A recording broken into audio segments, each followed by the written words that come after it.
Hi everyone, welcome to our channel. In today's video, we'll learn how to check your mouse DPI in Windows 11 and 10. To check your mouse DPI in Windows 11 or 10, you need to first open the mouse setting window. You can do this by searching for mouse settings in the Windows search bar. Once you have opened the mouse setting window, you need to change the pointer options. To do this, click on Additional Mouse option and then click on the Pointer Options tab. In the Pointer Options tab, uncheck the Enhance Pointer Precision box and then click Apply. Once you have already clicked Apply, wait it to load, and once it's already been loaded, you have already changed the pointer options.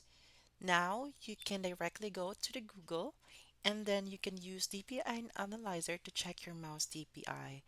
There are many DPI analyzer available online, and I recommend using the one that is located at the top of the search results when you search for DPI Analyzer. Just click this link and just simply scroll down. And to use DPI Analyzer, you first need to choose a unit of measurement. I recommend using centimeters. Then you need to set the distance that you want to move your mouse.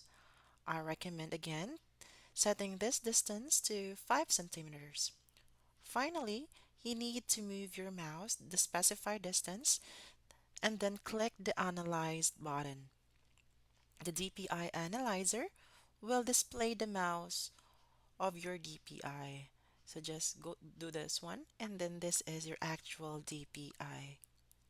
If you think this tutorial is helpful, don't forget to hit the like, subscribe, and we'll see you on our next video.